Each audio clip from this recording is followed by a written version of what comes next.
Hello guys, so today's vlog is going to be about tiny house safety. The topic rose to the top of the to-do list when a couple of nights ago I woke up to my Nest, which measures carbon monoxide and smoke, was going off. Fortunately, I didn't know this about modern day smoke detectors, but it first will warn you in this very calm, soothing voice of hello, there appears to be smoke in the house. Please do something about it, or I will go off again. Smoke detectors are loud. And I was like, wow, that was really the best way to be woken up at 2 in the morning if you have to be woken up. But it was still holy crap, what is going on?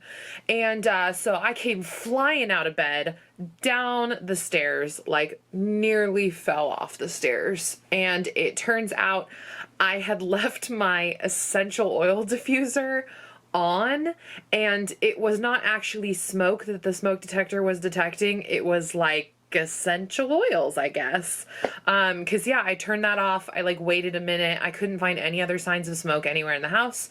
And so it didn't continue to go off. And I was like, okay, I guess that must have been it. And then I got an alert on my phone that said smoke levels are decreasing. I was like, thank you, Nest. You are so calming. Yeah, so that just kind of made me very aware very quickly of if something did go wrong, it can go wrong very quickly because it's a tiny house. It's not like a whole room on another wing of the house is going to fill up with smoke and then you realize it eventually.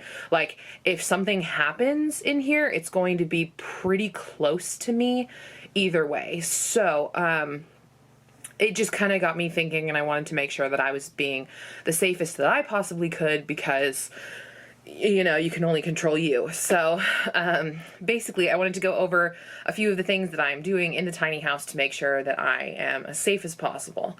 So the first thing is I'm using a space heater to heat the place. And I know I talked about this briefly in the winterizing video, but you have to make sure to get a space heater that doesn't burn up oxygen or that doesn't create certain gases and stuff that you shouldn't be breathing. So anything that burns fuel is definitely a huge no-no in a tiny house. You're in a sealed space. You want to make sure that the oxygen is not getting used up. You should be breathing it, not the space heater. So I have an electric ceramic space heater, and it does the trick. It's a little bit slower than probably those other options, but it gets the job done, and it's still breathable air in here. Yeah, so that's the first thing. The next thing is, don't skimp on the safety features. Which sounds obvious, but it's when you're working on a budget or when you're DIYing your tiny house, you may not even be thinking about it, and it's very, very important to make sure that those things are put in. So we have, things as basic as windows. If there was a problem, or if there was some sort of gas, or if there was some sort of, I don't know, something, or even just burnt toast. Burnt toast can happen. There are plenty of windows that I can vent at the front and the back of the house and create a nice cross breeze through the entire thing. And then there's also this guy. So in the kitchen, plugged in, we have, oh, I'm doing a horrible job at aiming this, an explosive gas alarm and a carbon monoxide alarm. I'm not even pointing at my own finger. There we go. Okay. Yeah, so it would alert me if there was any sort of explosive gas, carbon monoxide. I have a spare battery in there so that if it ever gets cut off from the power, that it would still run. As you can see, it's currently at 0% stuff that can kill me. Cool. And so they also put in this to go with the stove. So this can be venting. If you leave the front door cracked a little bit and then you run it while you're running the stove, you get a pretty nice airflow going through. Okay, safety features. So this is the space heater that is heating my house. Ignore the dirty dishes in the sink. But basically, I have this one set up with a thermostat, and so it won't get super hot in here, and it will has automatic shut off. We discussed a little bit on previous videos how the solar system works, but basically I have a panel here that will let me know if it is charging, having an issue, if it's been like disconnected from the power, anything like that. I also like, Summit Tiny Homes explained it to me that anytime there's like an issue, it is built to turn off and not overload. So that's really good. Safety first, guys. Just shoving stuff back on my shelf so that you can see the solar panel. So in the bathroom, there's not a whole lot to it, but I have an exhaust fan again so that I can pull in some fresh air anytime I need to and pull out whatever the odor is. There's also the Separate composting toilet. It has certain like backflow things so that I won't end up having some sort of issue. So that's a safety feature. And now we're gonna go up to the loft because there's a few safety features up there that are very important. Okay, so climbing the stairs with a camera. This is exciting. Okay, so the Nest that I was talking about that went off at 2 or 3 in the morning a few nights ago is right here on the ceiling. It is for smoke detection and I believe carbon monoxide as well. I don't know. There is an app too that connects to this so that it'll tell you a little bit more about what's going on in your house. I've actually really liked that because when the summer, when I was having all those issues with like my AC turning off the house because it used too much electricity, it would actually tell me on my Nest, oh, hey, your Nest is running on battery. And then that told me that I needed to get the breaker reset. So I've been happy with it so far. It also has a path light. So if you put it in like a hallway in the tiny house, then anytime you walk past it, it'll actually turn on and light your way. It was set to on when I got the house, and I didn't know how to reprogram it. So there were definitely 2 nights where I slept up here and every time I moved, the path light turned on and I was like, oh my gosh, it's so bright. Yeah, imagine if you were like hooked up to a motion detector while you slept and every time you did, bright lights shone in your face. It was an interesting couple of nights. And then I figured out how to reprogram it. It shouldn't have taken me that long. It was actually pretty simple. But you have to like take the unit off the wall and then you scan a barcode on the back and that like links it to your app. And then you can do whatever you want because it's linked to the app. It took me a bit of Googling to figure that out. But yeah, now that I've got it like actually set up, it's good to go.